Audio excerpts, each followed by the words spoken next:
Oke, Assalamualaikum warahmatullahi wabarakatuh. Selamat datang dan selamat berjumpa kembali sahabat-sahabat Garuda Fan dimanapun kalian berada. Tentunya Timnas Indonesia, kita sebagai pemain ke-12, mari kita kawal bersama. Mari kita satu komando, satu barisan bersama Bapak Erick Thohir dalam membangun Timnas ini. Tentunya dengan harapan besar Timnas Indonesia saat ini adalah bagaimana caranya agar menjaga asa tetap lolos dari pertarungan-pertarungan, baik dari pertarungan dari para pemain dalam berjuang untuk bisa lolos ke Piala Dunia, baik dari bagaimana serangan-serangan dari para penyinyir dan juga pengkritik yang tidak realistis, yang tidak melihat bagaimana kontribusi tim saat ini. Tentunya saat ini Timnas Indonesia dengan harapan besar adalah semuanya berharap Indonesia semoga bisa lolos ke Piala Dunia. Amin. Dan sahabat-sahabat Garuda, kita sebagai penyuplai dan juga penyupport bagaimana pertarungan nantinya. Ketika bulan Mei nanti pada tahun 2025 kita tetap memberikan gemuruh sorak-sorai kita di stadion, dan itu diharapkan oleh para pemain agar perjuangan mereka lebih semangat lagi. Dan sahabat-sahabat Garuda, terdekat kita sebelum menutup tahun 2024, Timnas Indonesia akan mentas di Piala AFF. Dan sahabat-sahabat Garuda, biar gak salah paham, mari kita simak bersama dan tanggapan kalian silahkan ditulis di kolom komentar. Bagi kita semua. Dan penghargaan Person of the Year tahun ini jatuh kepada sosok yang telah berjuang dan melakukan dedikasi luar biasa hingga pada akhirnya Indonesia mencetak sebuah sejarah baru dalam dunia olahraga. Sejak kedatangannya dalam memimpin Timnas Indonesia, Sintayong telah membawa perubahan signifikan dan menorehkan sejarah positif kepada dunia persepakbolaan Indonesia. Di bawah kepemimpinannya, peringkat Timnas Indonesia naik drastis dari posisi 173 ke 134. Peringkat tersebut adalah sebuah lompatan besar, mengingat Timnas Indonesia terpuruk di urutan 173 sebelum kedatangannya. Ia juga berhasil membawa Timnas Indonesia lolos ke putaran ketiga kualifikasi Piala Dunia 2026 zona Asia, menunjukkan kapabilitasnya dalam memimpin tim di ajang internasional. Di tingkat junior, Sintayong mencatat sejarah baru dengan membawa Timnas U23 Indonesia lolos ke Piala Asia U23 2024 untuk pertama kalinya. Ini merupakan tonggak sejarah yang penting dalam perkembangan sepak bola usia muda di Indonesia. Sintayong juga menaruh fokus besar pada peningkatan kualitas permainan timnas. Ia melakukan perbaikan menyeluruh dalam taktik permainan, fisik, serta mentalitas pemain di level internasional. Melalui pendekatan yang sistematis dan terarah, ia berhasil membangun fondasi yang kuat untuk timnas Indonesia. Salah satu kontribusi terbesar yang tidak bisa dilepaskan dari Sintayong adalah kekuatannya dalam mengubah mentalitas pemain Indonesia. Dalam naungannya, tim Indonesia menjadi lebih kuat dan kompetitif, siap menghadapi lawan di level internasional. Mentalitas yang tangguh ini menjadi kunci penting dalam setiap pertandingan dan terbukti mampu membawa timnas Indonesia ke tingkat yang lebih tinggi. Dan dengan berbagai pencapaian tersebut, Sintayong telah menunjukkan bahwa komitmen dan dedikasi dalam memimpin tim sepak bola dapat membawa perubahan yang signifikan dan positif bagi sepak bola Indonesia. Kepemimpinan dan visinya telah membawa angin segar bagi perkembangan olahraga ini di tanah air. Upaya itulah yang mampu membawa dirinya menjadi Person of the Year 2024. Pertandingan kemarin di Timnas Indonesia seperti apa, Bung? Ya, pertandingan yang luar biasa ya. Di bawah guyuran hujan kita bisa tampil sangat fight sekali. Bahkan 15 menit awal kita hampir saja mencetak 3 gol lewat Marcelino Ferdinand yang sayangnya membentur tiang gawang. Kemudian ada peluang dari Ragnar Oratmangun yang sayangnya ditutup oleh pemain belakang dari Arab Saudi. Dan terakhir peluang dari Rafael Struijk. Sebenarnya gaya bermain kita hampir mirip ketika berhadapan berhadapan dengan Jepang. 15 menit awal kita melakukan serangan yang sangat ofensif, namun sekali ini strategi Sintayong patut diacungi jempol karena dia mampu memainkan Dinan ya di menit ke-32, di mana sebenarnya ini kesalahan langganan Piala Dunia. Terlalu Verdong yang kemudian mampu dimaksa dan patut diberikan apresiasi. Tapi menurut Bung Akmal sendiri dengan skema 352 yang diterapkan oleh Sintayong ini sudah tepat atau seperti apa? Ya, inilah kalau saya beberapa kali mengatakan bahwa Sintayong itu harus dikritik. Ketika dia dikritik, aura kemenangannya akan keluar. Dan itulah yang terjadi ketika kemarin setelah kita kalah dari Jepang, banyak kritikan yang diberikan Sintayong, bahkan ada hashtag stay out gitu kan, untuk segera diganti kalau kemudian gagal, bahkan ketua memang layak berseragam tim nasional. Dan yang menurut saya paling penting adalah bahwa kita tuh sangat punya rekor yang sangat luar biasa. Ini adalah kemenangan pertama kita sepanjang sejarah melawan Arab dari 13 pertemuan. Sebelumnya kita 2 kali imbang dan 9 kali selalu kalah. Kali ini kita menang. Ini kemenangan pertama melawan Arab, kemenangan pertama di babak ketiga kualifikasi Piala Dunia babak ketiga ini, dan yang paling penting kita kemudian menjadi tim pertama di ASEAN yang punya nilai paling tinggi ketika masuk babak ketiga Piala Dunia. Karena sebelumnya ketika 2018 Vietnam menjadi wakil asing dari 2 kali hasil imbang, kemudian 8 kali kalah, dan 2022 giliran Vietnam hanya mampu meraih 4 poin, sekali menang, sekali imbang.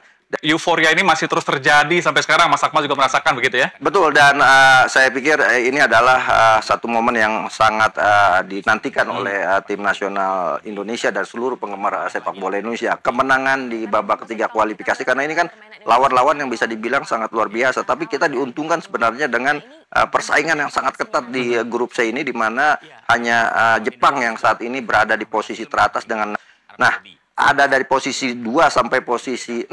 Ini kita harus mewujudkan apa yang dikatakan oleh pelatih Jepang Hajime Moriyasu, yang mengatakan bahwa hanya Indonesia yang pantas mendampingi Jepang lolos langsung ke Piala Dunia. Jadi ini momen ini ada dan momentum ada, jadi harus kita maksimalkan, walaupun ada beberapa catatan buat tim nasional kita yang harus kita berikan agar kemudian tidak jumawa, tidak besar kepala, karena ini baru awal dari perjalanan yang kita cita-citakan.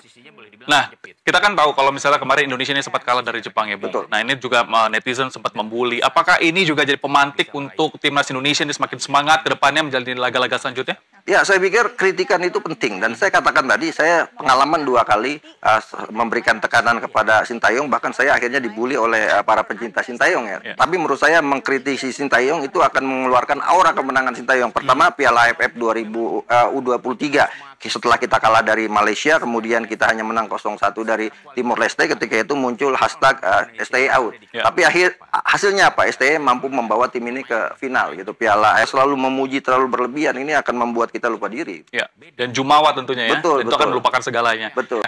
Tapi kalau misalnya kita lihat ini kan dari jangka waktu untuk match selanjutnya gitu kan masih cukup jauh begitu ya di 2025.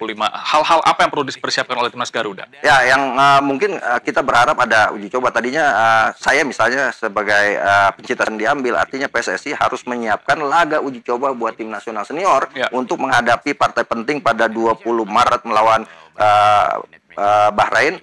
Karena ini adalah kunci dari kesempatan kita untuk bisa menata peluang berada di posisi runner up, atau kita menata peluang berada di posisi 4 besar klasemen untuk lolos ke babak kedua. Untuk konsistensi yang perlu dilakukan oleh timnas Garuda juga Coach Sintayong ini, Anda melihatnya gimana, Bung?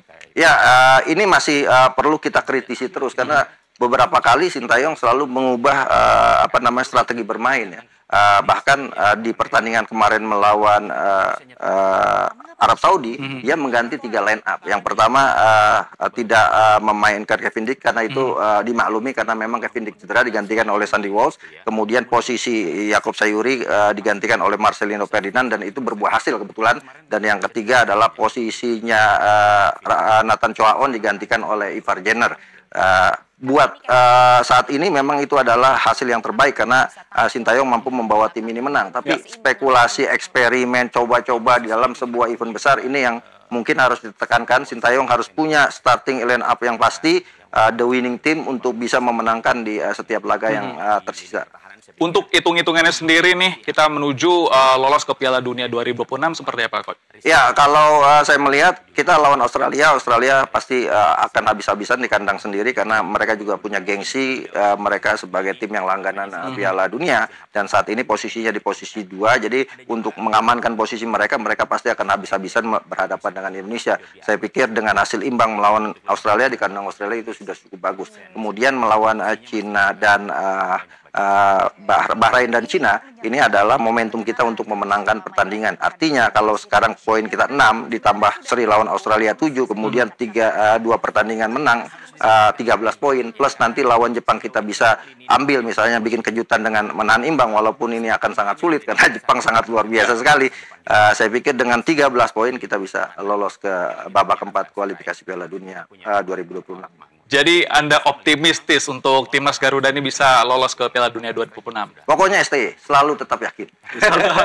STY selalu tetap yakin. Iya. Oke, mungkin terakhir untuk harapannya dan juga skema yang akan dilakukan untuk timnas Garuda ini seperti apa? Ya, ke depan kan sudah ada striker yang dibutuhkan oleh tim nasional Indonesia yang akan segera disumpah menjadi warga negara Indonesia oleh Romani, dan kebutuhan kita terhadap striker ini sangat besar sekali dan kita berharap oleh Romani bisa kemudian segera menjadi warga negara Indonesia dan bisa segera membela tim nasional pada nanti 20 Maret melawan Australia karena striker adalah salah satu problem tim nasional kita. Tapi teman-teman, saya sekarang akan berbicara soal Ole Romani. Ya, saya sudah berbicara dengan Pak Ketua.